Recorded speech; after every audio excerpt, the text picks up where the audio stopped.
Bienvenue à la première édition de ce tout nouveau podcast sur le blog du football universitaire du site du Journal de Montréal et journaldequebec.com. Très heureux de présenter ce nouveau blog. On a trouvé un nom, ça va s'appeler le 5e quart. On n'est pas encore convaincus puisque c'est un projet qui démarre, mais reste que pour l'instant, je pense que c'est le nom qu'on a choisi. Jonathan Guay qui est avec nous autres aujourd'hui.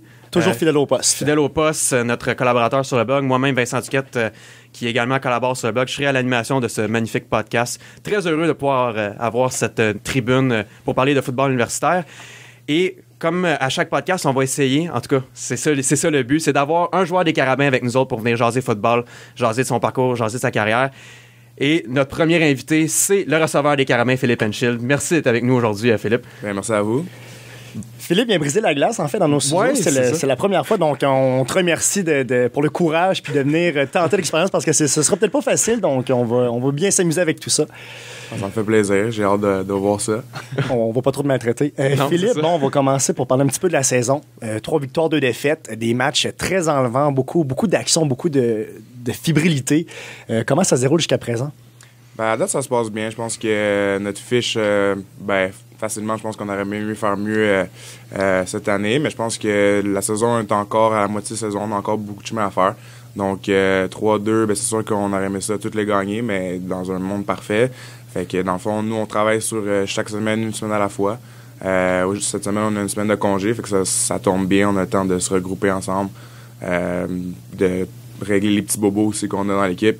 Puis je pense qu'on se prépare pour notre match pour la semaine prochaine. Je pense que la semaine de congé ne pouvait pas arriver à un meilleur moment pour vous autres parce que là, c'est sûr que c'est une défaite quand même crève-cœur contre Sherbrooke en fin de semaine.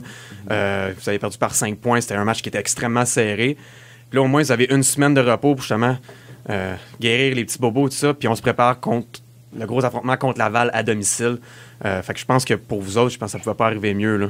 Non, c'est ça. C'est un bon timing, comme on dit. Je pense que c'est pas juste physiquement, mais c'est vraiment mentalement aussi. Je pense qu'on a l'école aussi, tous les jours, on est à l'école. C'est la mi-session qui arrive, ça nous donne le temps d'étudier un petit peu, étudier le livre de jeu, faire du vidéo. Surtout quand on joue des matchs contre Laval à la maison, c'est sûr que c'est une grosse rivalité. Fait qu'on essaie de se préparer le plus possible.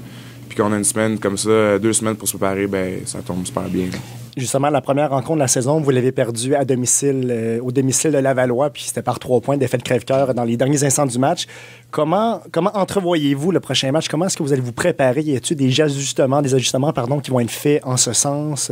Je pense que chaque semaine, nous, on voit ça comme le match ultime. Donc, cette semaine, ça tombe contre Laval. On va pas se préparer vraiment différemment, je dirais, pour cette semaine. C'est sûr qu'on les connaît bien. On joue toujours 2-3 fois par année contre eux. Donc, c'est sûr que nous, on fait notre travail de regarder leur attaque défensive, unité spéciale. Mais je pense que c'est vraiment les coachs qui nous préparent le mieux possible à chaque semaine. Puis cette semaine, ça va être la même chose. Mais c'est sûr que côté fébrilité, côté excitation, c'est sûr que nous, ce match-là, on aime bien faire ça à la maison. Mais je pense que ça va être un bon match. Surtout que vous êtes en plus à la maison, donc vous allez avoir les partisans derrière vous. Ça va vous donner une motivation supplémentaire. Ouais, c'est ça. C'est super. Moi, c'est ma 5e année. À chaque fois qu'on joue à la maison, c'est un match spécial pour moi. Puis surtout, ça se peut dans mes derniers matchs contre Laval à la maison. Donc, je pense que ça va être un bon match. Puis à quel point, justement, ça fait une différence? Parce que j'ai l'impression qu'on voit des fois 2 équipes des Carabins, une à domicile puis une à l'étranger. On dirait que vous êtes soulevés vraiment par la foule, puis vous connaissez vos meilleurs matchs quand vous jouez devant vos partisans. Y a-t-il quelque chose qui fait en sorte qu'il y a une différence à ce niveau-là? C'est bizarre. C'est un phénomène bizarre. Je pense que je vois un peu... si je regarde les statistiques, si je regarde les matchs, c'est un peu ça qui se passe aussi. Mais nous, on ose croire qu'on doit être la même équipe, que ce soit à l'extérieur ou à la maison. On veut pas donner une tendance à l'étranger, on est moins bon ou quoi que ce soit. C'est vraiment des choses qui arrivent. Je pense que c'est dans le football, comme on dit, c'est des choses qui arrivent. On se prépare chaque semaine pour donner au maximum. Les résultats, c'est pas toujours qu'est-ce qui se passe, mais nous, je pense qu'on reste le même cœur, la même équipe. Les jeunes, les anciens, tout le monde est là ensemble. Donc, ça va être encore une bonne saison. Je pense qu'on va bien finir la saison. Justement, Philippe, tu parlais des jeunes, des anciens. Toi, t'es un vieux routier à ta 5e année, t'es un vieux de la vieille, comme on dit. Quelle est l'ambiance, quelle est la relation que tu as avec tes autres confrères receveurs? Bon, il y a Louis-Mathieu Normandin qui fait très bien, qui est à son année recrue, Régis Sibelsou, 2e année. Bon, il y a aussi Samuel Nadeau-Pius et j'en passe. Quelle est votre relation au sein du groupe? On est vraiment serré. On est une 10-15aine de receveurs. on se connaît super bien. C'est pas, là, c'est la saison, mais depuis au moins janvier, avec les recrues, surtout Louis Mathieu était là depuis le camp. Les courses hivernales aussi, l'entraînement. Donc, c'est sûr qu'on se connaît bien, puis on fait pas juste des activités de football ensemble. C'est ça qui est, je pense, qui est la clé aussi du succès qu'on peut avoir. C'est de se rencontrer en dehors du terrain, puis de faire des soupers où qu'on va se rencontrer entre nous, les boys. Juste gamer à Madden. Ouais, gamer à Madden, regarder des games de foot. Oui. Ça, c'est vraiment ça qui fait qu'on a une bonne relation ensemble. Puis, cool. puis je pense que ça paraît aussi qu'on est sur le terrain, on a du fun.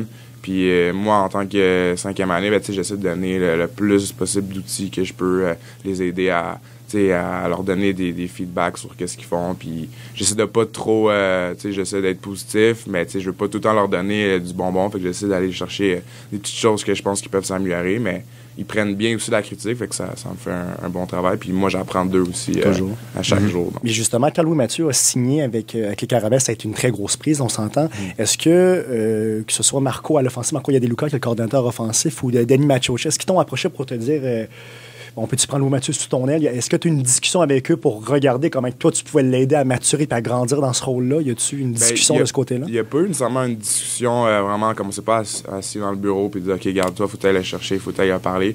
Mais ça s'est passé un peu dans la saison morte. Je pense que. T'es un leader naturel également, là. C'est ça se parle. Les coachs aussi voulaient vraiment parce que c'était un ancien du Vieux-Montréal. Fait que moi, j'ai joué au Cégep du Vieux-Montréal. Fait que déjà là, je pense qu'on avait un petit lien comme ça. Fait que déjà là, il me disait, gars, va le parler, va le recruter, va lui demander c'est quoi ses plans, tout ça. Fait que c'est ça que j'ai fait.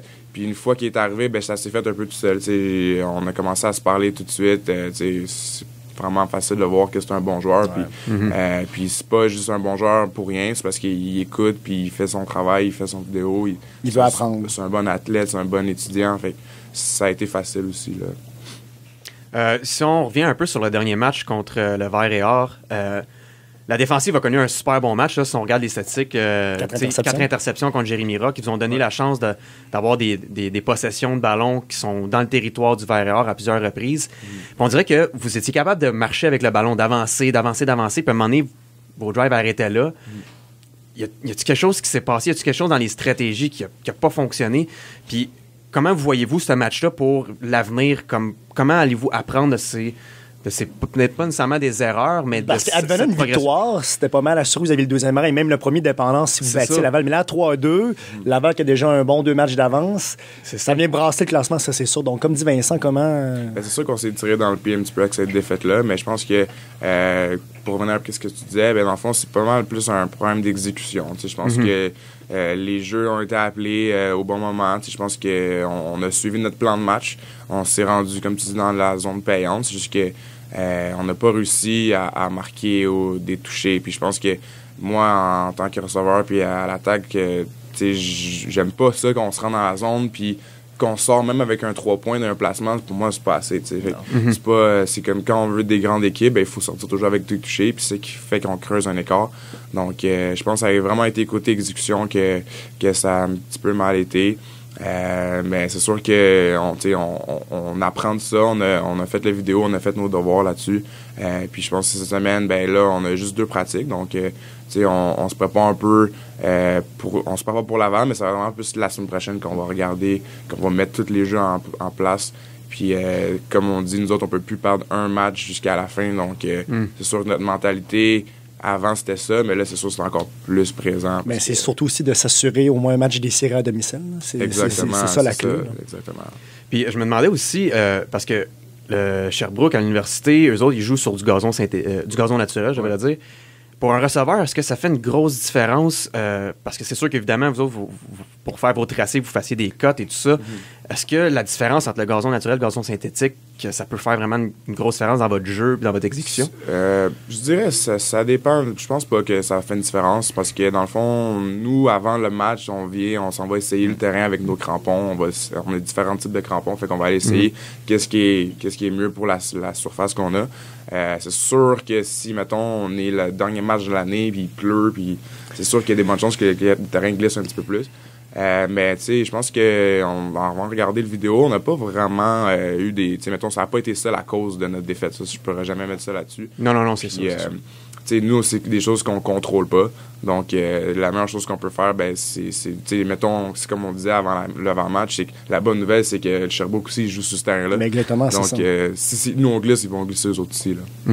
Et en plus, il faut aussi rappeler le facteur vent qui est la nature s'en est mêlée jusqu'au troisième quart facilement. Il y avait beaucoup de vent, puis ça a été même aussi... lors du coin toss, du fameux tirage au sort, ça a été une décision à prendre. Est-ce qu'on prend le ballon? Puis d'ailleurs, Vincent t'en avait parlé sur les réseaux sociaux que il allait reprendre le ballon également à la deuxième demi pour avoir l'avantage du zone. C'est ça, parce que vous aviez annulé la décision, vous aviez décidé de prendre le choix en deuxième demi, puis même en deuxième demi, malgré le fait que Sherbrooke avait décidé de recevoir en première demi, vous avez quand même décidé de choisir le côté du terrain pour avoir le vent dans le dos pour le quatrième quart. Le quart qui est un peu plus long, on s'entend avec la pause des 3 minutes, ça rajoute un petit peu plus de temps. Fait que ça, encore là, c'est une stratégie que vous aviez adoptée, puis que vous avez pris une chance, puis finalement, malheureusement, ça n'a pas payé. Là. Non, mais c'est sûr que dans ce type de décision-là, ça va directement à notre coach en chef, Danny Matucha. Puis je pense qu'il fait toujours une bonne job de nous mettre dans les meilleures situations possibles pour gagner le match. Puis comme tu dis, c'est exactement comment tu l'as dit, c'est comme ça qu'il l'a vu. Il a dit on va prendre le ballon au quatrième quart avec le vent dans le dos. Parce que c'est un quart plus long. Mais c'est sûr que lui, je peux pas contrôler notre exécution sur le terrain. C'est vraiment nous un peu qui l'a laissé tomber dans cette vision-là. Mais je pense que c'était la bonne décision à prendre. Ouais. Avoir même refaire la même chose, je ferais la même chose. Ben, c'est ça que j'avais dit sur les réseaux sociaux. J'ai dit, moi, être l'entraîneur des Carabins, je ferais ça aussi. Avoir décliné l'offre en deuxième demi puis avoir vu Sherbrooke prendre le ballon. C'est un choix d'assurer, mais en même temps, si tu arrives justement, puis en plus, la défensive jouait très, très bien. C'est ça, exactement. C'était le choix à faire, logique à faire, puis finalement, on connaît le résultat quand même, mais c'était le choix logique de mettre le ballon dans les mains de la défensive, de dire, regardez, reprenez-nous le ballon, puis nous, quand on va le vendre dans le dos, avec le bras à Cousineau, avec la belle offensive, la belle ligne à l'attaque qu'on a, puis les receveurs qu'on a, tous les weapons qu'on a, on va pouvoir aller mettre des points au tableau. Surtout dans un match serré. Exactement, c'est ça. C'est les petits détails comme ça qui font la différence. Toutes les verges comptent dans ces matchs comme ça. Philippe Henschel, 5e année, quel sentiment t'habitait quand tu as commencé cette dernière année-là? Parce que là, c'est sûr et certain qu'au terme de l'année, peu importe, le football universitaire, c'est derrière toi. Donc, quel sentiment t'avais quand tu as commencé la saison? C'est sûr que j'étais super excité. Je pense que quand j'ai pris la décision de revenir pour ma 5e année, ça m'a pas pris 2 secondes que je me suis dit, OK, regarde, ça va être super le fun. C'est ma 5e année. J'ai vécu des belles années avant, mais là, c'est la dernière. C'est sûr que t'as un petit côté nostalgique, comme tu vis quelque chose que plein de gens ne vivront jamais dans leur vie, d'avoir accès à l'université, puis d'être un étudiant athlète à niveau élite quand même, ça c'est super le fun, puis c'est sûr que c'est un peu nostalgique, mais j'essaie de pas trop y penser pour l'instant. Je focus sur l'équipe, je focus pas sur moi. C'est sûr que toute l'équipe, que ce soit leur première ou 4e ou 3e année, la seule saison qui est importante, c'est cette année. Donc, j'essaie de pas parler de ça. Moi, je juste focuser sur les choses que je peux contrôler. Puis, j'aide les gens. Je pense que c'est la seule chose que je peux faire, c'est, avec mon expérience, c'est aider les autres à connaître du succès, puis en tant qu'équipe, de finir cette saison-là avec une victoire, c'est ça. Puis je pense que le fait que vous avez remporté la Coupe Vanier l'année passée, ça a dû quand même être une décision facile pour toi de dire je vais revenir pour une 5e année parce que je pense qu'avec l'équipe qui a plus ou moins changé par rapport à l'année dernière. À part 2-3 départs, à part Archambault, Cody puis Davidson, c'est ça. C'est la même offensive. C'est presque la même équipe, exactement. Là. Puis même encore là, avec le départ d'Archambault, là, c'est Cromer Raymond qui a pris les bouchées doubles en défensive. Au niveau des receveurs, c'est sûr que Michael Davidson, c'était une grosse perte, mais là, il y a Louis-Mathieu Normandin. Il y a 88 plus grand qui est là, tout simplement. Fait que pour toi, ça devait être une décision quand même assez facile quand tu as vu la formation, faire que Chris est quasiment inchangé. Là. Non, c'est sûr. Puis, je pense que j'en ai parlé à Gabriel Cousineau, puis, lui, c'est sûr qu'il allait revenir. Il m'avait déjà dit qu'il allait faire sa 5e année, puis en plus de revenir avec cette carrière-là, puis ça allait être sa dernière année, je me suis dit... c'est sûr que je venais faire un back-to-back avec lui. C'était une décision vraiment facile, comme tu dis. Puis nous, on s'est dit, entre les lignes, nous, on va avoir du fun. Puis c'est sûr qu'on a plus de fun quand on gagne des matchs. Donc, ça a été assez facile comme décision. Ouais. Parle-nous donc un peu de la Coupe Vanier, justement. Vous l'avez remportée à la maison devant 20 000 de vos partisans. C'était comment? C'était quoi le sentiment? C'était quoi le feeling? C'est sûr, c'est un sentiment incroyable. Je pense que tout joueur universitaire canadien veut avoir ce sentiment-là. Je pense que ça a été un peu plus spécial parce que ça a été chez nous à la maison. C'est aussi le parcours de battre Laval à domicile, mettre fin à ses 71 victoires de suite, je pense. Grosse game contre Manitoba également. Après ça, vous pognez le McMaster en finale. C'était tout un parcours, là. C'est ça. C'était vraiment comme dans les films. Je pense que si on faisait un film là-dessus, le monde dirait que. Un petit ESPN 30 for 30, là. C'est ça. Le monde dirait que ça se peut même pas. Ça se peut pas gagner des matchs comme ça. Mais... Il y a peut-être quelqu'un qui écoute qui va prendre l'idée, là. Ça se pourrait, là. Moi, je dis c'est sûr, ça se fait. Mais c'est sûr que c'était magique un peu. Mais tu sais, ça a commencé plus tôt que ça. T'sais, nous, comme si on regarde l'extérieur, la saison, ça a vraiment eu. Ça s'est bien passé. Puis on a eu des hauts, des bas. Mais je pense qu'on a gagné comme 12 matchs de suite après la défaite contre Laval. C'est ça. L'évolution que vous avez eue à partir de la première défaite contre Laval, qui était quand même une défaite 40-13. On s'attendait pas à avoir un aussi grand écart entre les deux équipes parce qu'on savait que vous étiez les deux puissances du football universitaire québécois. Puis après ça, le parcours que vous avez fait pour justement continuer à vous améliorer pendant la saison, puis arriver en série, puis battre Laval à la maison, c'est fou comment l'évolution là, elle a été flagrante là, au cours de la saison. Là. Mais c'est ça. Mais tu sais, ça a vraiment été comme notre force mentale, je pense, qui a joué un grand rôle dans toute cette saison-là. Puis comme je disais, ça a parti un peu plus tôt que ça, comme dans l'off-season, à partir de comme janvier, où on s'est tous rencontrés, toute l'équipe, puis ça a été un meeting pour les joueurs, par les joueurs. Fait que c'est vraiment nous qui l'avons organisé, puis avec les vétérans qu'on avait aussi l'année passée, tu parles de Byron Cody, Jean-Samuel Blanc, Michael Davidson. Alexa Gagnère. C'est ça, fait Alexa Gagnère, tous ces gars-là, puis les jeunes, un peu plus jeunes aussi, on s'est dit, regarde, là, c'est le temps, c'est là ou jamais. On est tanné d'être des bons deuxièmes. Qu'est-ce qu'on fait pour régler ça? Puis on s'est juste tout parlé. Tout le monde avait le droit de parole. C'était pas comme je t'oblige à parler, mais ça a créé des liens. Puis après ça, on a juste continué à construire là-dessus. Puis comme je t'ai dit, on a fait des sorties ensemble, pas juste pour faire du team bonding. Puis c'est des liens. Ça, je pense que ça a été la clé du succès. Puis c'est ça qu'on reproduit cette année aussi. Parce que là, dans le fond, on a créé une formule gagnante. Fait que là, on essaie juste de refaire la recette à chaque année. Puis à quel point une défaite, ça peut quand même être positif dans le parcours vers justement une victoire en série ou une victoire à la Coupe Vanier. Parce que comme on regarde l'année passée, ça a été la grosse défaite contre Laval. Là, il y a une défaite très serrée en début de saison contre le Rouge et Or encore. Là, une défaite à Sherbrooke. Mais à quel point ça peut être quand même quelque chose que vous pouvez tirer du positif de ça pour la suite des choses. Ou un genre de point tournant de la saison. Exactement. Je pense que c'est super important d'apprendre à perdre. Je pense que dans chaque défaite, il y a du positif. C'est sûr, il y a des points à améliorer, mais c'est dans la défaite souvent que tu apprends plus, que quand tu gagnes, ça va toujours un petit peu plus smooth. Il y a les erreurs que c'est pas si grave parce que dans le fond, on a gagné. Mais dans des matchs serrés, peut-être que ces mêmes erreurs-là vont te coûter super cher. Exact. Mais quand tu le perds, là, tu le sais pour vrai parce que tu l'as vécu. Donc, c'est sûr que pour peut-être des gens que c'est peut-être leur première ou deuxième saison, ça va être super important pour régler des petits problèmes qu'il faut. Puis ça va être en pratique qu'on va régler ces problèmes-là. Puis je pense que les coachs nous mettent dans une bonne position aussi pour qu'on compétitionne entre nous toute la semaine. Pour que, dans le fond, quand on arrive au match, ça soit pas comme juste qu'on turn la switch on puis qu'on commence à jouer. En pratique, on compétitionne, je pense. Oui, il n'y a personne qui t'assure de son poste. Puis justement, si tu veux jouer à chaque semaine, prends les bouchées de double, force-toi, puis tu vas t'assurer de bord du terrain. Exactement. Puis on joue contre, en parlant pour l'attaque, on joue contre la meilleure défensive au Canada à mes yeux.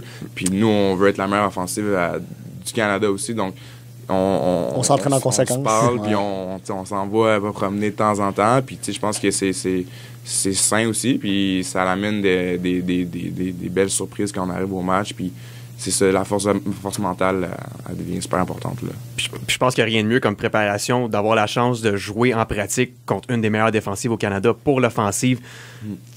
Le niveau d'amélioration doit être encore plus grand, justement, parce que tu joues contre une aussi bonne unité défensive. Pour vous autres, ça doit être vraiment un plus. Là. Ouais, c'est sûr. Je pense que cette défensive-là est très agressive. Fait que c'est sûr qu'il y a des jeux, des fois, il y a des journées qu'il n'y a rien qui marche pour nous à l'attaque. Puis on est comme, OK, c'est bon, mais en même temps, c'est la meilleure défensive. C'est correct. C'est ça. Mais quand on fait puis des fois, il y a des journées que c'est complètement le contraire. C'est nous qui dominent. Puis là, on se dit, regarde, on est capable de compétitionner avec la meilleure défensive au pays. Puis on ne pourrait pas reproduire ça en match de saison. C'est ça. Puis je pense que pour n'importe quel joueur à l'attaque, c'est super important d'avoir un bon challenge en pratique. Là. J'avais une question pour toi, un peu plus personnelle. Parmi tous les demi-défensifs que tu as eu la chance d'affronter dans ta carrière, dans tes 5 années, tu as le droit de nommer un de tes coéquipiers ou un ancien coéquipier, là, mais lequel t'a donné le plus de fil à retordre? Lequel tu t'es dit, lui, je pense que je vais avoir de la misère à le battre aujourd'hui? Très bonne question. C'est sûr que la première personne qui me vient à la tête, c'est le fameux Antoine Pruneau.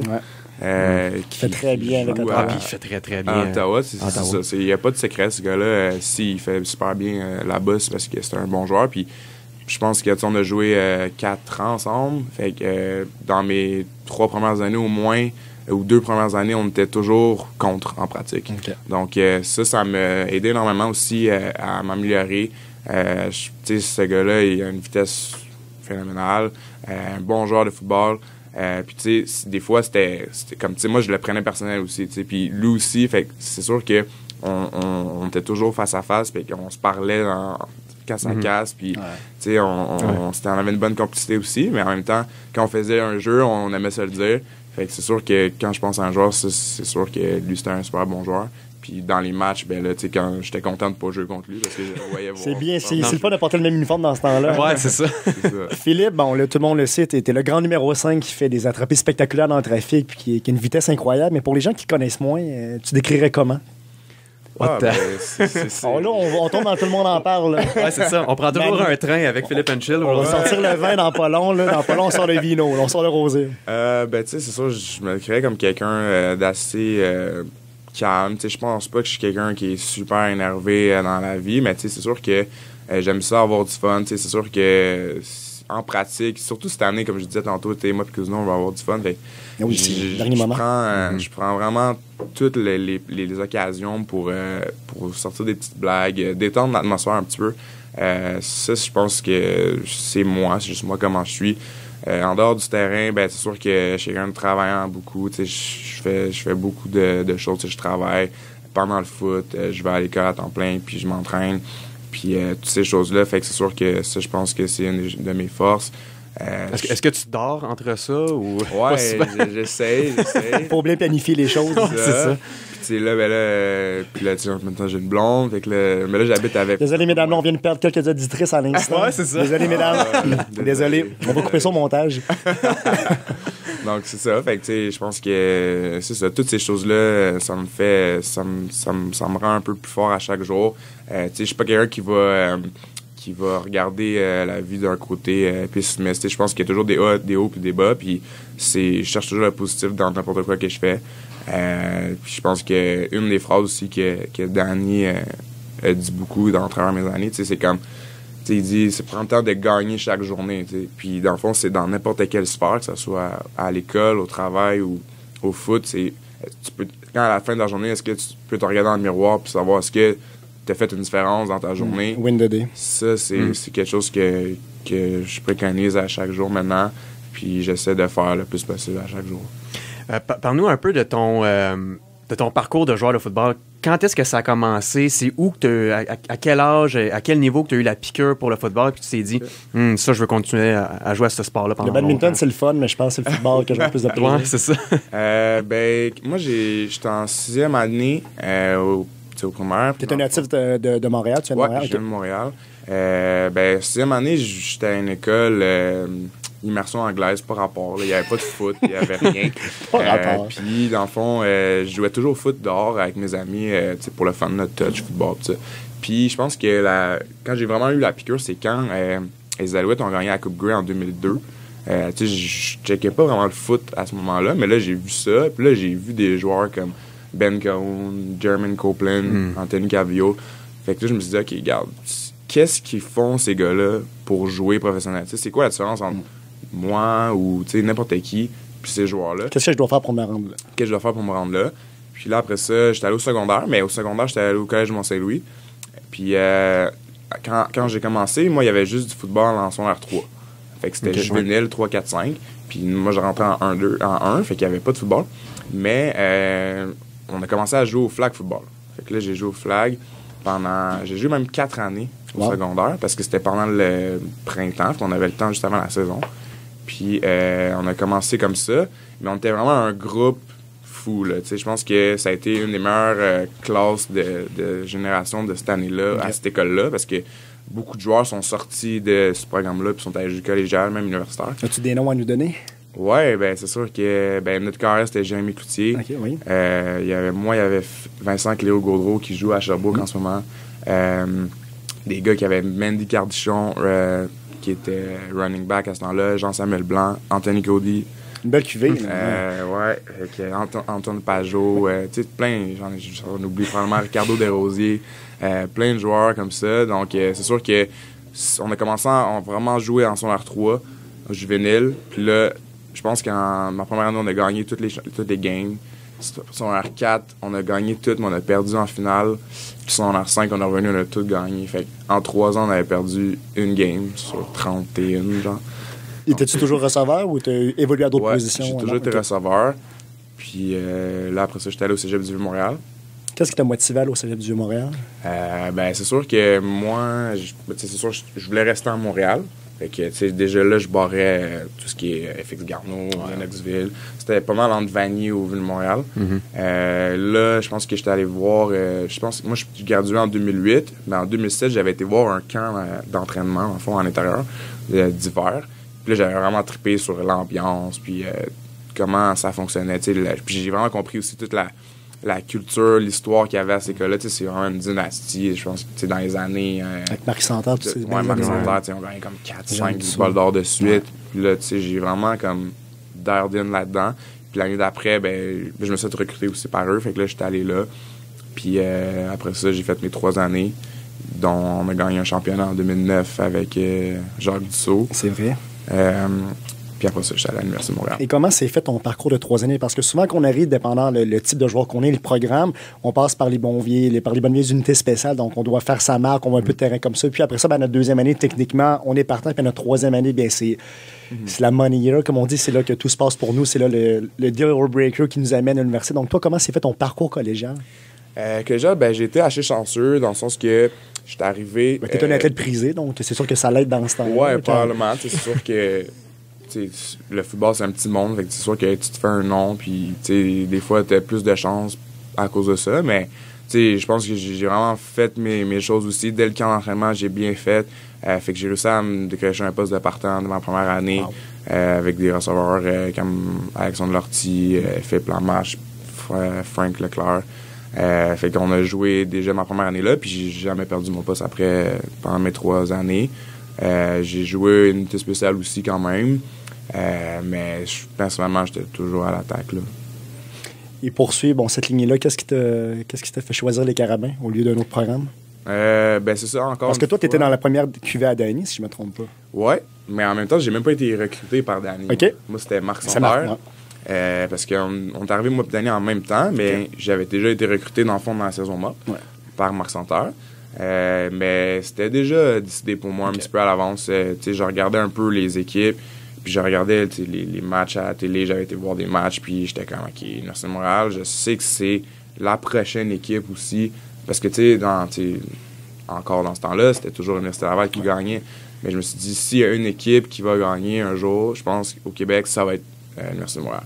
Puis je pense qu'avec les gars que j'étais au cégep, dont Anthony Cody, puis d'autres joueurs, on s'est dit, est-ce qu'on va aller suivre un peu le bateau, de suivre le chemin d'aller à Laval? Qui est déjà tracé déjà, puis dire, OK, on va être un parmi les 100 autres joueurs qui ont gagné une Coupe Vanier, ou on veut être la première édition à marquer l'histoire puis gagner une Coupe Vanier. Une bague bleue. Exactement. Fait que c'est dans cette perspective-là qu'on s'est dit, on va aller là. Puis ça arrivait un peu plus tard qu'on pensait. Mais écoute, c'est arrivé. Mieux vaut tard que jamais, comme on dit. Hein. Puis en plus, 4e année, c'est une belle année pour aller chercher ces récoltes-là. Puis le passage du cégep vers l'université, surtout au niveau football, qu'est-ce qui a été la plus grosse différence pour toi? Qu'est-ce qui t'a marqué et t'a fait comme, OK, c'est vraiment un autre step, là, c'est vraiment un autre niveau? C'est dur à dire. Je pense que la plus grosse différence, c'est sûr que tout le monde va dire la vitesse. Sur le terrain, tout le monde est un peu plus vite. Il y a aussi la maturité, parce que toi, tu arrives à 19-20 ans, puis il y a des gars qui sont là depuis 5 ans, qui ont 24-25. Les corps sont différents aussi. Ça, c'est sur très physique, là, on s'entend. Exactement. C'est sûr que côté physique, c'est sûr. Je pense que dans toute ma carrière, si je me rappelle pas ce physique-là à 17 ans, c'est sûr. Là, je peux pas croire. Non. Soyons honnêtes. Mais tu sais, dans toute ma carrière, je pense qu'avant l'université, j'avais vraiment eu un coup, là. Un gros coup, un gros hit sur un attrapé, t'sais. Puis je me souviens toujours ma première game universitaire, premier catch, je me fais ramasser tout de suite, puis tu sais, quand même garder le ballon, mais j'étais comme, OK, ça arrive pas souvent d'habitude. Fait que ça veut dire que les joueurs sont soit à bonne place, soit qu'ils veulent vraiment donner des coups. Fait que, bienvenue dans l'équipe. Ça a été un petit step. Puis je pense aussi, côté mental, c'est sûr que t'as plus de jeux, t'as un livre de jeu plus grand. Puis ils demandent plus aussi, ils t'en demandent plus aussi en tant que joueur. Ils vont te dire, sois pas juste un joueur, sois un étudiant du foot, dans le fond. Fait prends le cœur que tu fais, comme la même chose que tu fais à l'école, mais prends le temps d'étudier les jeux, puis de pas juste jouer sur le terrain avec comme tes yeux en même place. Essaie de scanner la défense, trouver, parce que dans le fond, quand tu es capable de faire ça, le jeu ralentit. Puis... On le dit aussi souvent, le football, c'est 90% mental et 10% physique. Fait que tu as beau être le meilleur athlète, le plus rapide, mais ça n'arrive pas à trouver les entrezones, ça n'arrive pas à comprendre la défensive qui est devant toi. C'est vraiment ça. Ça va jouer contre toi. Tu sais pas si le demi-défensif fait une couverture de zone, une couverture homme à homme devant toi. Là. Tu feras pas long feu. Surtout universitaire, il y a beaucoup d'ajustements de tracé en cours de route. Donc, il faut que tu sois à la même longueur d'onde avec ton corps arrière. Puis surtout que les défensives, surtout rendus à ce niveau-là, ils jouent des stratégies qui sont vraiment différentes, puis des choses, des fois, que tu n'as pas nécessairement vu. Ils vont jouer, mettons, du homme à homme d'un côté, du zone de l'autre côté. Exactement. Il y a des fois, il y a même des joueurs de ligne défensive qui vont aller en couverture de zone. Fait que là, toi, faut que tu t'ajustes. Bon, est-ce que, mettons, le joueur de ligne défensive s'en va dans le flat. Mon tracé, c'est un flat. Ils vont m'attendre à me faire frapper par un gars de 250 livres. Faut que tu sois prêt à ça, faut que tu sois capable de lire tout ça. Fait que c'est vraiment, c'est sûr qu'à ce niveau-là, c'est un step. Puis je pense aussi, comme receveur, moi, en tout cas, je suis entraîneur au football au niveau midget. Puis je coach les receveurs. Puis je dis tout le temps aux gars, je dis, receveur, c'est juste une partie de vos tâches. Parce que quand vous recevez pas le ballon, il y a une chose que vous devez faire. Bon, si c'est un jeu de passe, c'est faites votre tracé. Parce que si vous attirez pas votre demi-défensif dans une autre zone, votre coéquipier ne sera jamais libéré. Puis autre chose aussi, si c'est un jeu de course, tu restes pas planté là, regardez ce qui se passe. Faut que tu deviennes un bon bloqueur. Puis je pense que pour après ça, passer au prochain step au niveau professionnel, il faut également que tu sois un bon bloqueur, outre que d'être un bon receveur. Là. Exactement. Puis je pense que ça a été une chose que j'ai compris assez rapidement aussi au cégep. De un, parce qu'on n'a pas lancé beaucoup de ballons. Mais c'est sûr que je me suis dit, tu sais, je pense que comme tu dis, dans le fond, être complet pour un receveur, c'est de maîtriser toutes ces techniques-là. Puis je me suis dit, je suis quand même assez physique, puis j'aime ça aussi, être dans le contact. Fait que si je peux faire ma job, puis que je peux bloquer un joueur, puis donner la chance à mon porteur de ballon d'être la différence entre un premier essai ou un toucher, je vais le faire, tu sais, parce que c'est pas juste moi qui est dans l'équipe. Puis c'est aussi donnant-donnant. Si le porteur se donne en protection de passe pour que toi, tu puisses faire un gros catch, pourquoi quand lui porte le ballon, pourquoi toi, tu lui rendrais pas l'appareil? Moi, c'est ce que je dis tout le temps. Je dis, si eux autres, ils sont prêts à faire des sacrifices pour que toi, tu puisses toucher au ballon... C'est la moindre des choses. Ouais, c'est la moindre des choses que tu fasses la même chose pour eux autres, pour leur permettre... tu sais, c'est un jeu d'équipe. On sait que s'il y a un joueur qui fait pas son jeu sur le terrain, son 12e, les chances de réussite sont très, très minces. Là. Donc... C'est vraiment intéressant. Justement, Philippe, on disait que tu es tout sauf un joueur unidimensionnel, tu es très complet, puis ça t'a permis d'ailleurs de décrocher un premier contrat professionnel l'été passé avec le Rouge et Noir, où ton bon ami Antoine Pruneau a été repêché. Parlons un peu du processus. C'était ignoré au repêchage, mais tu avais été blessé également, tu as fait les combines. Bon, finalement, signature tardive. Parlons un peu de tout ce processus-là, comment tu l'as perçu, comment ça s'est déroulé, puis comment tu as vécu ton premier trip professionnel. Ça s'est passé assez rapidement, je dirais. Nous, c'est sûr que dès que la saison 2014 a fini, on s'est tout de suite commencé à se préparer pour les combines puis pour le repêchage. Fait que ça a été assez intense. On essaie de mettre plus de temps dans l'entraînement, de mettre les bouchées d'eau, puis avec les préparateurs physiques incroyables qu'on a à l'Université de Montréal, Pierre-Marie Toussaint, Marc Élie, ça a été assez facile. Mais c'est sûr qu'on prenait le temps de perfectionner tout ce qu'on pouvait pour arriver là. Puis je pense aussi que les anciens comme Antoine Pruneau, David Ménard, tous les gars qui étaient déjà dans la ligue, qui nous ont donné des conseils aussi. Foucault. Ça nous a aidé aussi, Foucault. Fait que c'est sûr qu'on s'est préparé pour ça. Mais personnellement, après ça, on est allé faire... moi, j'ai eu la chance d'aller directement au Combine canadien. Donc là, on est arrivé là-bas. Puis après ça, avec Byron, en fond, c'était les deux qu'on était les seuls invités au début. Puis après ça, Jean-Samuel Blanc, Anthony Cody, puis Michael Davidson sont venus nous rejoindre. Fait que là, on était super contents. Après ça, c'est sûr que ça a été un peu moins bien que personnellement que moi, je pensais que ça allait se faire. C'est sûr que les tests, ça a quand même bien été, mais ça a moins bien été dans les 1 contre 1, je dirais. Ça, selon toi, c'est attribuable à quoi? Ben, c'est ça. Juste une mauvaise journée au bureau, tout simplement. Ouais, puis, c'est ça, tu sais. Puis c'est comme ça que je le. Après ça, moi, sur le coup, tu sais, j'étais vraiment comme, OK, c'est fini. Là, t'affrontes des joueurs que t'as jamais vus, t'as jamais eu la chance d'étudier. Fait que là, tu connais pas leur tendance, puis tout. C'est vraiment. Puis aussi un stress de dire, tu sais, tout le monde me regarde, c'est la seule chance que j'ai de faire une bonne première impression. C'est un stress vraiment supplémentaire. Ben, tu sais, j'avais quand même vu quelques joueurs, parce que j'avais eu la chance aussi l'année d'avant d'aller faire le East-West. Fait que c'est un peu les mêmes joueurs. Mais même à ça, tu sais, c'est sûr que. C'est peut-être un tout, là, c'est sûr que tu dis le stress, tout ça, fait que t'es pas nécessairement le même joueur que t'es quand t'es dans tout ton élément, tout ça, mais même à ça, j'aurais quand même dû performer mieux que ça. Peu importe, après ça, le repêchage, ben j'ai pas été repêché, fait que c'est sûr que ça, j'étais déçu, ça c'est clair, je pense que tous les joueurs étaient déçus. Mais après ça, là, ça a passé comme 2-3 semaines, puis là, les camps d'entraînement commençait peut-être un mois après le draft, dans le fond. Toi, dans le fond, t'avais quasiment déjà mis ça de côté. T'avais mis les rêves professionnels un peu de côté. Ben, tu sais, je me disais, OK, regarde, je vais revenir faire ma 5e année, puis l'année prochaine, on verra. Puis, j'ai avec mon agent, Sacha, aussi. C'est l'agent aussi de Laurent Duvernay, Sacha Gavin. Oui, exactement. Puis de plusieurs joueurs aussi. Fait que c'est sûr que là, on parlait, lui était comme, regarde, moi, la journée même du draft, lui, était au téléphone, il était sur son texte, il appelait toutes les équipes, il demandait des feedbacks, tout ça. Il a comme pas dormi de la nuit, tout ça. Mais puis finalement, ça a payé parce que 3 semaines plus tard, je pense, la journée avant le camp d'entraînement à Ottawa, il m'appelle, moi je suis genre dans mon divan chez nous, pas rapport, puis j'écoute la télé, puis il me dit, Phil, t'es-tu prêt pour descendre à Ottawa à soir? Là, je suis comme, ouais. Ça dépend pourquoi. C'est ça. Parce que là, Ottawa va être signé, puis faut que tu prennes si tu me dis oui, tu prends le train dans 4 heures, puis amène des bagages pour 1 mois, tu sais pas quand est-ce que tu peux revenir. Wow! C'est quoi le sentiment quand on apprend ça de même? Comme, oh mon Dieu! Ça me semble que t'en parles, j'ai des frissons. Je me dis, avoir été là, c'est. J'aurais capoté. C'était fou. Fait que là, tu sais, je pogne mes affaires, je mets toutes mes affaires, je pars dans le métro, je m'en vais au train. Puis là, après ça, l'histoire a commencé. Dans le fond, j'étais arrivé là le soir même à 10h. J'ai signé le contrat à 10h. Puis le lendemain matin, boum, on avait un meeting. Il fallait qu'on se lève à 6h. Puis meeting. Puis, une courte nuit de sommeil, hein? Ouais, c'est ça. Fait que tu sais, là, j'ai fait quand même tout le camp, 1 mois. Jusqu'à la fin. Fait que tu prépares à au moins 3 ou 4 rencontres. Il y avait 2 games pré-saison. Fait que j'ai fait les 2 games pré-saison.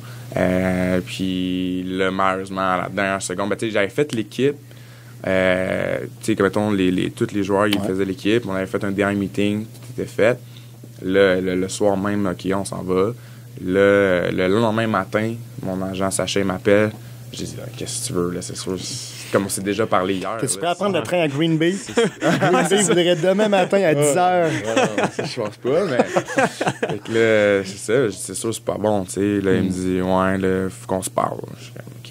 Là, il me dit, ben là, on a signé Ottawa, on a signé un autre joueur qui s'est fait couper dans le fond de Saskatchewan. C'est-tu un Canadien ou un Canadien, receveur. Puis dans le fond, il voudrait l'amener dès demain. Fait que c'est sûr que toi, ça te met dans une position un peu moins bonne parce que dans le fond, on est rendu qu'on était 5 gars à se battre pour le même poste, comme juste pour un poste de receveur. Mais il y en avait quand même 2 là-dedans qui étaient blessés. Mais on était 3 Canadiens. On était rendu 4 Canadiens sur 5. Fait que dans le fond, là, c'était sûr que ça devenait un petit peu plus. Ça venait stressant. Il fallait aussi que tu penses à toi, ta dernière année d'éligibilité. C'est ça. Fait que là, c'est ça. Puis là, dans le fond, il me disait, si on t'accepte, tout de suite, là, tu vas être sur l'équipe de pratique parce que l'autre joueur s'en vient prendre ton spot. Fait que là, dans le fond, là, il fallait que je décide tout de suite qu'est-ce que je fais. Puis, mais il y avait quand même une situation un peu bizarre parce qu'on était comme, ça se peut que tu joues le premier match parce que lui, il vient d'arriver, fait qu'il connaît pas les jeux. Puis c'était une semaine courte, on allait jouer comme le jeudi, là, contre Montréal. Fait que j'étais comme... Je suis prêt à jouer déjà mon premier match CFL, puis une fois que tu joues Canadien, tu peux revenir. Mais après ça, qu'est-ce qui se passe avec moi? Je vais-tu me mettre sur l'équipe de pratique, Puis si les blessés reviennent, je vais peut-être me faire couper. Fait que j'étais comme, je sais pas à quel point je vais rester longtemps ici. Ça a été dur à faire comme décision. Puis il fallait que je le fasse, ça, on parle 30 minutes avant le premier meeting. Fait que j'avais 30 minutes pour décider. Puis là, on a parlé, j'ai utilisé 29 minutes. Alors, c'est ça. J'ai décidé que j'allais revenir avec les carabins. Là. C'est une réalité qu'on réalise pas nécessairement, nous autres, de l'extérieur, quand on regarde ça, à quel point que ça peut aller vite, comment c'est ça une se business, passe. hein? Complètement fou. Surtout dans les Canadiennes, c'est encore pire, je pense, avec le dossier des joueurs canadiens versus les joueurs internationaux. Parce que les équipes, ils aiment ça, jongler avec ça. Puis, OK, ben là, on en enlève un, on en rentre un autre, puis tout. Là, on en veut plus en défensive cette année. On met dessus un corner boundary side, on le met dessus un gars des États-Unis ou un gars du Canada. Toute la question de ratio, c'est vraiment comme c'est une science. Là, c'est vraiment compliqué. Puis, ça dépend des équipes parce que chaque équipe ne va pas mettre les mêmes joueurs canadiens aux mêmes endroits. Mais c'est fou, hein? Tu peux prendre 2 jours à force égale, mais tu vas en prendre un plus qu'un autre parce que c'est un Américain. Ou c'est un Canadien, dépendant de la situation dans laquelle une équipe se trouve, mais c'est fou, hein? Ça n'a aucun sens. En bout de ligne, c'est une question d'argent aussi, parce que là, ils se disent, OK, ben, un Canadien ou un Américain, qu'est-ce qui nous coûte plus cher? Mais en même temps, il faut garder le ratio. Puis, si lui, c'est un joueur de 3e ronde en 2011 avec les Lions, l'autre, c'est un gars qu'on a pogné dans le free agency des Carabins. Exactement. Le gars des Carabins va coûter un peu moins cher que l'autre qui a joué à Texas A&M. Hein? C'est sûrement ça qu'ils se sont dit, là. Puis comment t'as vécu ça quand même, ce premier trip-là professionnel, à jouer 2 games pre-season? Comment qu'on sent ça? C'est le trip d'un petit gars, là? Non, ça, c'était vraiment le fun. Je pense que j'ai appris énormément là-bas. Dès ma première journée, je pense que le lendemain du meeting, comme je te dis, qu'on commençait à 8 h le lendemain matin que j'étais arrivé, là, ils sortent le livre de jeu, puis première meeting, c'est comme, OK, on va rentrer 30 jeux, 10 formations. C'est ça. Je suis comme, OK, ça c'est un step. Là. Ouais, c'est la différence entre universitaire. Habituellement, je le fais en 3 semaines. Là. C'est ça. Fait que c'est sûr que mentalement, c'était plus ça le challenge. Puis, cette journée-là, je me suis couché à comme 2 h du matin parce que il fallait que j'étudie les jeux. Puis, mais c'est un stress constant aussi parce que tu peux te faire couper à tout moment. T'es un numéro. C'est ça. Fait que tu essaies de le faire le mieux que tu peux à chaque jour. Puis, mais j'essaie de pas penser à ça, de juste faire mes choses puis d'apprendre un peu de tout le monde. Tout le monde qui était là, puis Antoine Prudhomme était là, fait que ça m'aidait beaucoup. Quand tu connais des gens là-bas aussi, c'est un peu plus rassurant. Il y avait Alexandre Agana aussi qui a été repêché, fait qu'on était comme 3 gars du monde, pas du monde, mais de l'Université de Montréal, fait qu'on se tenait ensemble, puis tous les petits Frenchies, on était toujours ensemble. C'est clair. Fait que ça l'a aidé, mais je pense que j'ai ça te sert aussi aujourd'hui maintenant. Là, c'est ça, j'ai appris tellement de choses sur comment être un meilleur joueur de foot, comment mieux se préparer pour le match, physiquement, mentalement. Puis surtout, c'était comme techniquement, là, plein de choses que j'ai appris avec les coachs qu'on avait. Travis Moore, coach des receveurs là-bas, qui m'a appris beaucoup. Jason Moss, qui est le coordinateur offensif, que Danny a déjà coaché aussi à Edmonton. Ça te rappelait des ballons d'Henry Burris, quand même pas gênant. La balle, elle rentre un peu plus vite aussi. Hein? Puis tu vois que le gars, il a quoi, 37-38 ans, Henry Burris? Là, il a un peu d'expérience. Il a quand même tiré, il a complété quoi, 50 quelques passes? 50 passes? 505 verges. Même si c'est en chaise roulante, Henry continue de produire quand même. Ben, il y a quand même des jambes. Il bouge encore. Il est capable de se déplacer, puis tout, mais c'est vraiment un athlète exceptionnel. Dans ces belles années, il courait. Puis il a joué dans la NFL avec les Bears de Chicago. Il a joué avec, je pense, les Bengals. En tout cas, il a fait quelques équipes de la NFL. Je sais qu'il a joué avec les Bears au début des années 2000. Fait que le gars, il a du vécu. Là, puis il a fait des records dans le CFL aussi. Et aussi, ce qui était plaisant pour toi, c'est que tu t'es présenté là-bas avec rien de garanti. Hein. Tu ne pouvais pas non plus t'asseoir sur tes lauriers et dire, bon, je t'achète 2e ronde. Il me voit déjà comme un projet. J'ai signé pour 3 ans. Tu sais, il n'y a pas ça. T'arrives. En plus, t'es vraiment dernière minute. On s'entend, t'appelles la veille. Fait que ça veut dire que oui, ils vont un potentiel en toi, mais t'es un numéro parmi tant d'autres. Donc, tu sais, c'est à toi de nous prouver qu'on a bien fait de t'appeler. C'est ça qui est plaisant comme mentalité. Mais t'avais rien à perdre aussi, vraiment. T'avais juste tout à gagner. Fait que moi, je vais montrer qu'est-ce que je suis capable de faire. C'est ça. J'étais un peu underdog. J'arrive là-bas. Moi, j'ai pas de pression. Puis, tu sais, j'ai vu des joueurs aussi, mettons, sans nommer de monde, mais tu sais, d'autres joueurs qui, eux, étaient repêchés. Puis, la même année que c'était supposé de mon repêchage. Puis, tu sais, un choix de 2e ronde. C'est sûr qu'ils ont bien plus d'attentes envers toi, puis tu sais, ça paraissait dans son jeu. Tu voyais qu'il était stressé, tu voyais dans tout ce qu'il faisait, mais tu sais, en même temps, lui, t'es encore là aujourd'hui, mais tu sais, c'est sûr que c'est un peu politique aussi. Comme je t'ai dit, tu as mis de l'argent sur les joueurs, mais toutes les signing bonus, toutes ces affaires-là. C'est un super bon joueur aussi, c'est sûr que je ne l'enlève pas. Mais c'est pas des masses salariales. J'avais rien à perdre. J'étais arrivé là, puis j'ai donné au maximum, puis je me suis dit une chose, je veux pas sortir de là avec des regrets. Puis j'en ai pas. Et comment tu vois justement, au terme de ta précédente saison, penses-tu avoir une deuxième chance? Vas-tu retourner avec les Red Blacks? Qu'est-ce qui t'attend de ce côté-là? Je peux pas dire que je vais revenir avec les Red Blacks, je sais pas, parce que dans le fond, je suis agent libre en ce moment. OK, exactement. Ouais. T'es pas rattaché à un contrat de 2 ans avec eux, puis OK, parfait. Exactement. Donc, c'est sûr que le but, oui, je veux absolument jouer à la canadienne l'année prochaine. C'est sûr, c'est dans mes plans. Je vais faire le plus possible cette année encore sur le terrain et après dans la saison morte. Parce que là, en plus, je sais à quoi m'attendre. Ça, je pense que ça va être un des plus grands avantages que je vais avoir pour l'année prochaine. Je sais c'est quoi un camp d'1 mois dans la Ligue canadienne, les meetings, les pratiques, tout ce qui entoure ça, les pre-season. Fait que ça, je pense que ça va m'enlever un petit stress aussi de ne pas savoir à quoi m'attendre. Tout ça. Puis tu sais que tu es capable de jouer à ce niveau-là. Tu as quand même fait tout le camp, tu as fait l'équipe techniquement. Fait que tu sais que tu as ce qu'il faut pour jouer au prochain niveau. Exactement. Puis c'est juste de travailler sur les petites choses pour m'améliorer, pour de faire en sorte que là, comme qu'ils font la bonne décision, puis de moi leur montrer que je suis capable de jouer dans cette ligue-là. Puis même si au pire je suis pas partant dès le début, je m'en entends aussi, mais je pense que je peux amener beaucoup sur une unité spéciale aussi. Puis c'est là que ça part aussi. C'est comme ça qu'on fait dans sa place pour la plupart du temps. Puis t'es un gars très physique, très athlétique, très rapide. Ça peut juste t'aider au prochain niveau. On peut peut-être passer à un côté un peu plus léger. Ouais. Je sais pas si c'est d'accord. Tout à fait. C'est toi qui as le cahier de notes. Il est barbouillé un peu. Toi, Philippe, est-ce que tu suis un peu ce qui se passe au niveau NFL, CFL, NCAA? Y a-tu un type de football que tu préfères regarder à la télévision ou que tu t'intéresses un peu plus? Je dirais, avant que je fasse mon camp dans la CFL, je checkais vraiment pas la CFL.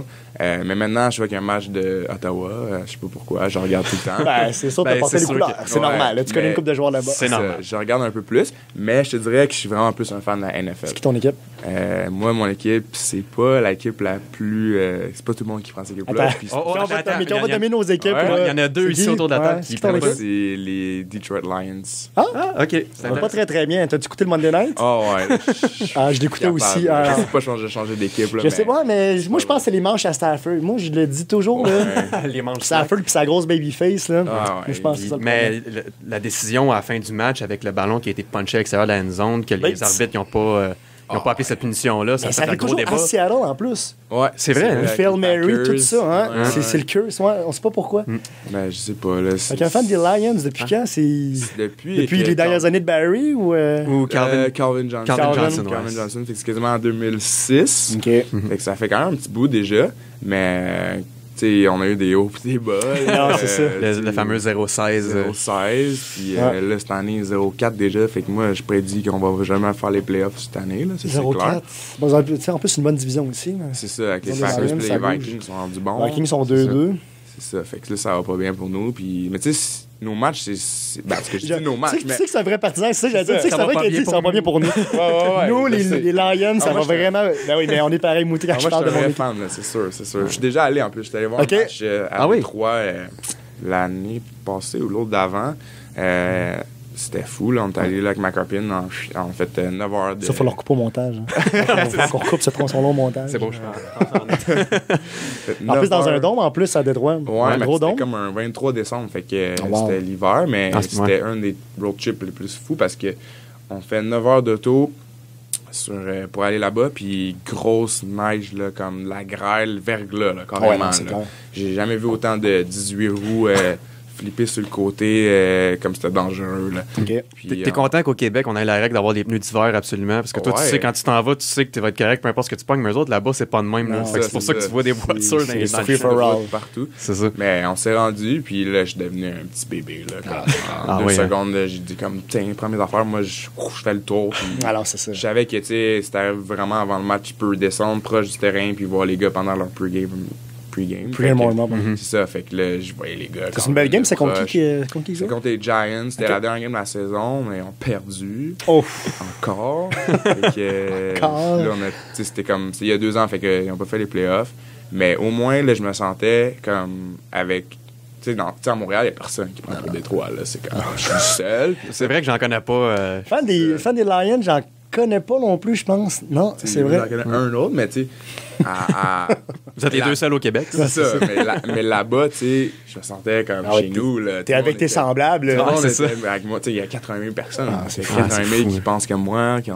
Mais à la fin, tu sais, je voyais des joueurs, des partisans qui envoyaient chier. C'était à cœur, c'est ça. vraiment. Fait que j'étais comme, OK, eux autres, ils prennent ça à cœur. Oh non, c'est ça. Surtout quand tu es un habitant de la ville, là, c'est comme pour prendre son équipe locale. Là, tu le prends encore plus personnel parce que toi, tu vas les voir à toutes les semaines. C'est ça. Puis là-bas, le sentiment d'appartenance, je pense que c'est une coche par rapport à ici. Le monde ici, quand ils sont fâchés qu'on équipe perd, bon, ils sont bons, tu sais. C'est ça. Eux, ils restent. Puis... En fait, je compare peut-être le football de la NFL à un peu ce qu'on voit dans le hockey de la Ligue nationale ici, là, mettons avec le Canadien. Tu sais, les gens vont être très, très difficiles, puis ils vont être très... vont toujours suivre leur équipe, ils vont être très critiques justement envers les joueurs. Sauf que c'est un niveau qui est x4 parce qu'il y a 80 000 personnes au lieu juste de 20 000. Ah, c'est clair. Fait que quand il y a 80 000 personnes qui te huent, puis c'est ta foule... On comprend, Philippe, parce que Vincent, c'est un grand partisan des... Là, fais pas le saut, là. Je sais que tu vas capoter, là. Je pensais jamais entendre ça de ma vie, mais. Mais je suis fan depuis 1999. Ça, fait quand même. C'est un vrai. C'est vrai, on est pareil. Des inconditionnels. Partisan des Buccaneers de Tampa Bay. Ah, ça fait mal, ça. Moi, quand je jouais au football, j'étais demi-défensif. Je pense que je saigne encore des oreilles. Mon préféré, c'était Randy Barber. C'était mon corner que je suivais. Je portais le numéro 20 quand je jouais au football. Fait que c'est sûr que. Puis avec Ils ont gagné un Super Bowl. Ils ont gagné le Super Bowl en 2002. J'étais très, très, très, très content de ça. Mais depuis ce temps-là, ça va pas super bien. Là, fait que, mais j'ai décidé de pas lâcher mon équipe. Même si j'étais très, très déçu qu'ils ne repêchent pas Marcus Mariota. Moi, je voulais Jameis Winston. Mais c'est l'équipe à Joe qui a repêché. Je suis un fan des Titans. 90, oui. Ben oui, c'est quand t'as dit les Lions, voilà, on est... Il n'y a pas de fan des Patriots ici au Canada. Fan des Titans, partez-moi pas ces Patriotes. Allons, ça, là. Ne me partons pas là-dessus. Non, fan des Titans. 99 aussi depuis le One Yard Shy. Super Bowl contre les Rams en 2000. Et depuis tout ça, là, moi, j'ai encore mon jersey de Steve McNair, pas brodé. Puis je le porte avec ma petite tache de moutarde religieusement. Mais là, je vais m'acheter Mariota bientôt. Mais moi, j'ai la règle de... Un joueur recrue, t'achètes pas son gilet tant aussi longtemps qu'il n'a pas fini son entry-level contract. Faut qu'il signe son gros contrat après ses 4 années de recrue parce que. Ben exactement, tu sais, comme. Moi, j'ai le chandail de Cadillac Williams. Il a eu une super bonne année recrue, puis après ça, les blessures, puis tout ça. Ben, fait que pour peinturer, c'est le fun de mettre son gilet de Cadillac pour faire de la peinture ou pour genre arranger sa plaque à eau chaude, mais après ça, c'est très pratique. Tu vas pas braguer, mais même affaire. Moi, quand je suis allé voir les Titans, je les ai vus au Monday Night en 2000. En fait, c'était fou. Quand je suis allé voir les Titans au Monday Night. De Chris Johnson, par exemple. Oui, je l'ai acheté là-bas. Mais quand je suis allé voir les Titans, Monday Night à Tennessee contre les Jets, c'était à la fin de semaine qu'il y a eu la tuerie au Connecticut. Puis en plus, cette game-là, Chris Johnson avait écrit les 26 noms ou les 28 des enfants qui avaient perdu la vie, puis il avait bursté une course de 94 verges. Moi, j'étais à la ligne de 20 dans ma face. C'était vraiment un sentiment fou. Les Titans avaient gagné, mais si justement, au Québec, personne n'aimait les Titans sauf moi. Puis là, t'arrives là-bas, puis avec. Ici, c'est tous des moldus. Puis là, t'arrives là-bas, puis c'est tous tes boys. Je suis au Tennessee, j'étais avec des gars avec des grosses perruques. Je capote, c'est le rêve. Fait que non, oui, c'est incroyable, c'est ça. C'est le trip, c'est ça. Tu sais, une game de hockey, c'est cool, t'arrives juste un peu avant, mais le tailgate d'avant-match de jour, en plus, j'ai vu l'opener des Jets l'année passée contre les Raiders, en tout cas. Puis, tu sais, les fans des Raiders, on les comprend. Ils arrivent avec les gros smokers, ils ont fait 13 heures de route. Les gars sont timbrés, là. Puis, timbrés, le mot est faible. Mais c'est ça, tu sais, toute l'effervescence autour d'une game de football, c'est toi, t'as le voir les Bills en plus 6 ans. Ben, c'est ça, j'ai pas encore eu la chance de voir les Buccaneers parce qu'ils sont quand même assez loin. Fait que ça serait vraiment un trip qu'il faudrait que je fasse, mais je resterais pas là pour juste le match. Là, je ferais vraiment un trip d'une semaine. Puis, parce que c'est quand même la Floride. Si je vais en avion, ben là, c'est des billets d'avion et tout ça. Fait que éventuellement, je vais le faire, mais pas tout de suite. Mais je vais quand même voir les Bills, qui est une équipe que j'apprécie quand même. Je suis allé en pré-saison cette année. J'étais déjà allé auparavant. Puis encore là, ce qui est le fun avec les Bills, c'est que le tailgate il est vraiment, vraiment cool. Il y a bien du monde. Puis ils ont vraiment un terrain qui est vraiment juste réservé pour le tailgate. Puis les gens sont là, puis ils t'accueillent. Puis nous autres, on était des French Canadians, fait que les gens nous aimaient. Moi, je suis arrivé avec une casquette des Blue Jays, puis il y avait des fans de baseball, il y avait des fans des Yankees, mais il y avait des fans de Toronto aussi. Parce que Buffalo et Toronto sont pas loin. Fait que c'était facile de se faire des amis avec ça. Fait que pour vrai, c'est vraiment un triple fun d'aller voir une game de NFL. Pour vrai, c'est vraiment, vraiment Mais tu sais qu'un amateur, c'est un vrai quand il suit son équipe. Ad vitam aeternam. Que ce soit tempête, ça aille mal. Faut que tu bagues ton équipe. T'as pas le choix. Non, moi, tout. Les Ben Winers, j'ai tellement de la misère, justement. Là. Tous ceux qui aiment les pads depuis 2003, là. Ouais, tout. Je suis comme, hey, donne-moi un kick sur le petit gars, j'aurai plus de fun. Je respecte beaucoup Brady. J'ai vu son documentaire qu'il a fait. Puis tu vois que c'est un compétiteur, puis c'est un grand, grand joueur de football. Mais c'est les partisans des Patriots, je pense, qui me tapent le plus les nerfs. C'est Ah, pour ça que j'aime pas c'est les l'équipe. pires. C'est les pires. Hein? Parce qu'ils savent qu'à chaque semaine, day in, day out, ça va être bon pour eux. Ouais, non, mais ça. check leur newsfeed, ils vont toujours braguer. Puis dès que les Pats perdent, qui arrive peut-être 2-3 fois par année, là c'est calme dans le newsfeed. Ouais, c'est ça. Là, ça se No show. Là. Ouais, c'est ça. Hey, t'es où, là? T'étais où dimanche, là? T'as pas vu le game? Ah non. J'ai bien de la misère avec ça aussi, mais non. Nous autres, on est des vrais. On peut se targuer de ça. Et les Lions. Est-ce que tu suis un peu aussi le football collégial américain? Ouais, mais je dirais que je suis pas autant fan qu'à NFL. Mais c'est sûr que, tu sais, moi, mon équipe, par exemple, c'est Ferris State. OK? FSU. Seminoles. Seminoles. Fait qu'un a gagné BCS là, avec James Winston. Jameis. Ça, j'étais content. Mais ça, c'est une passion que je veux vraiment aller chercher un peu plus parce que je me suis dit, c'est sûr qu'à un moment donné, j'essaie de planifier peut-être cet hiver d'aller faire un trip, voir une game NFL, une game NCAA. Ah ouais, ça, c'est un samedi dimanche, c'est un must. C'est ça, puis parce que l'ambiance là, est encore bien plus Ah oui, folle. c'est Là. Fait que c'est Des sûr que rivalry games entre deux équipes, là, un genre de. Tu sais, un Ohio State-Michigan à Ann ouais, Arbor. non, là. c'est ça, ouais, des trucs comme ça. ça, Michigan State, Texas Tech, là, c'est Ouais, fou. Là. c'est ça. C'est ça. Puis, tu sais, moi, dans le fond, les FSU, je suis fan parce que, dans le fond, mon prof d'éducation physique au secondaire, shout-out à M. Dupont, lui... Gros shout-out à M. Dupont. Ah ouais, lui, c'est un... Dans 55e minute, s'il est encore là, c'est un vrai. Ah ouais, c'est un vrai. lui, c'est un bon fan fini de FSU OK, et cool. de Cleveland Browns. Oh! Mais... Quand même! c'est ça, fait que c'est un vrai. Puis lui, il est allé à FSU, puis il dit, là, c'était fou, là. Il avait le bras qui allait là, partout, comme dans les estrades, quand tout le monde ils font la chanson. Puis c'est à cause de lui que j'ai commencé à apprendre cette équipe-là. Là. Cool. C'est vrai que la NCAA, c'est quand même, on se cachera pas, plus difficile à suivre parce qu'il y a tellement d'équipes, il y a tellement de joueurs. Puis moi, ce que j'aime le plus, je pense, de la NCAA à suivre, c'est que les stratégies sont tellement différentes d'une équipe à l'autre. T'sais. Dans certaines équipes, ils vont jouer du triple option. Tu vois d'autres équipes que ça va être du pro style offense avec du high formation, puis du West Coast. Puis il y a d'autres équipes, ça va être du spread option avec des carrières mobiles, puis tout ça. Moi, je pense que je trouve que ce qu'il y a de plus intéressant dans la NCAA, puis c'est tout le temps des hauts scores. On dirait que les défensives, là, Hey, sont où? Une Là, game de 10 à 7, ça s'est pas vu depuis 88. Là. C'est impossible. Il y a eu 10 à 6 la semaine passée que Iowa a battu Wisconsin, qui était quand même une surprise. Mais c'est rare. Mais encore là, c'est deux équipes qui jouent des pro style.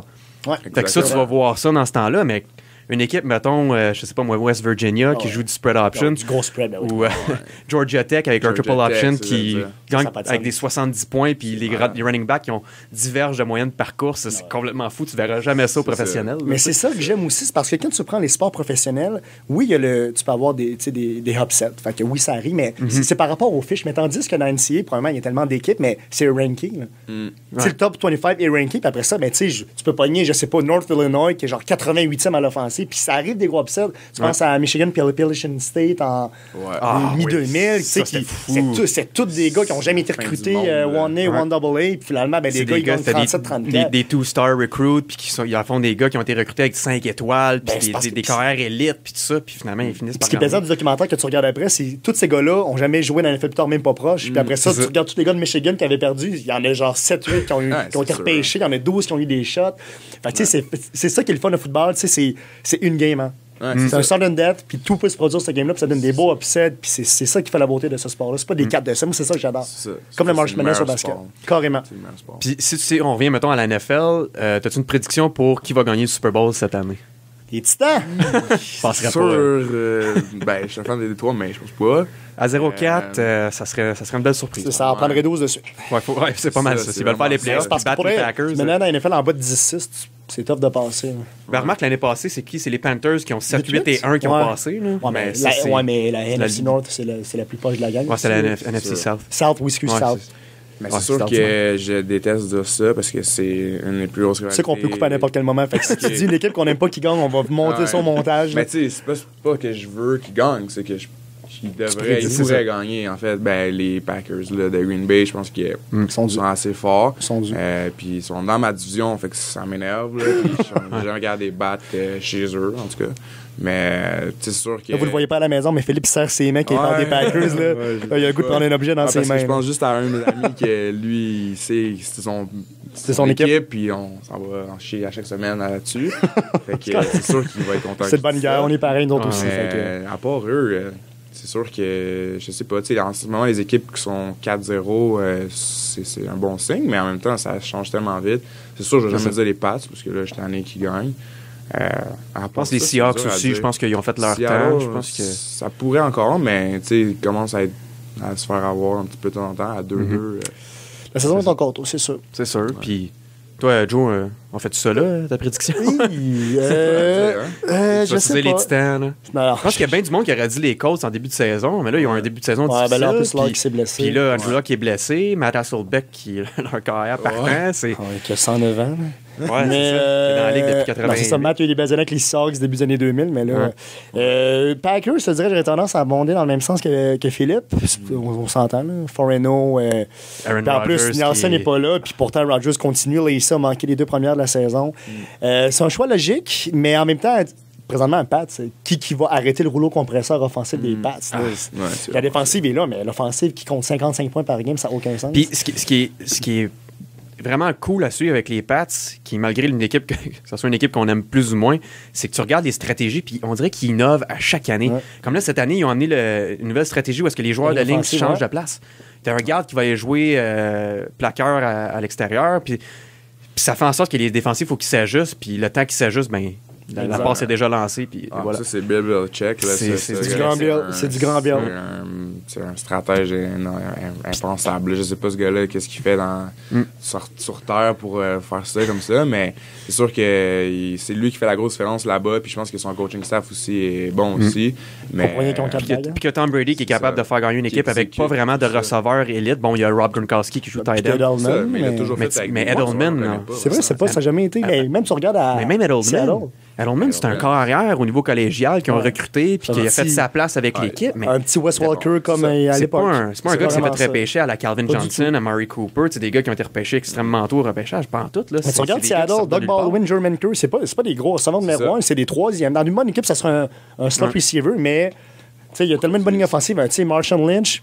Puis dans cette ligue-là, maintenant, c'est ça. T'es pas obligé d'avoir des gros Top Gun number 1, des gros Calvin Johnson ou des Brandon Marshall. Qui fait des gros jeux au bon moment. Exactement. Tu sais, tu places dans notre zone, là, rendu à NFL, tout le monde peut faire ça. Là. Se mettre entre un backer puis un free safety, là, t'es supposé d'être capable de prendre après ça. Si on te met le ballon dans les mains, si tu l'attrapes, ça va bien.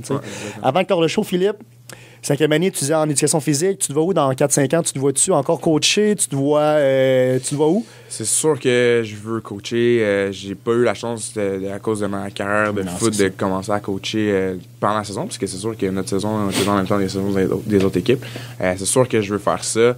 Je veux terminer mon bac, c'est sûr, en éducation physique. Donc c'est sûr tu termines cette année, si tout va bien? Non, il me reste encore 2 ans, malheureusement. Okay. Pour football, tu enlèves des cours également. C'est normal. Je suis pas rentré dans la première année. Okay. Fait que, maudit de Cotter. On travaille là-dessus.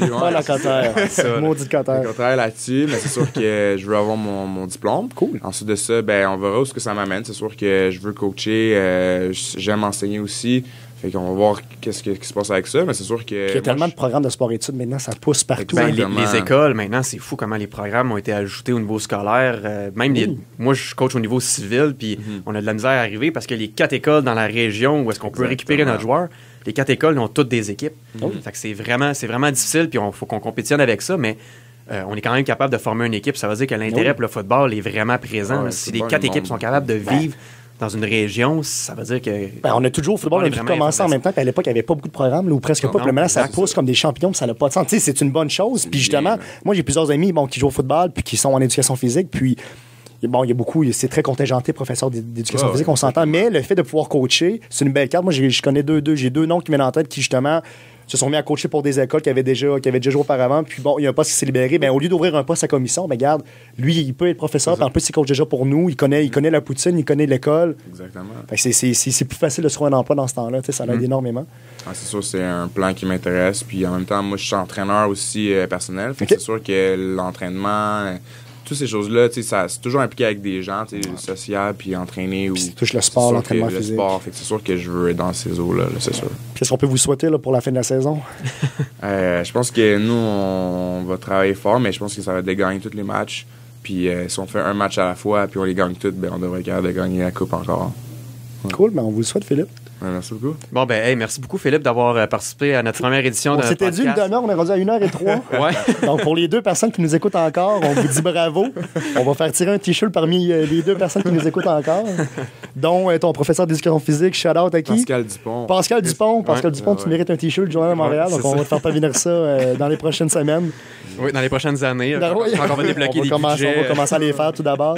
Mais un gros merci, Philippe, très généreux de ta part, bien gentil. Merci d'avoir participé à notre podcast, le 5e quart. Et en mon nom et au nom de Jonathan Aguet, ben, on vous remercie d'avoir écouté.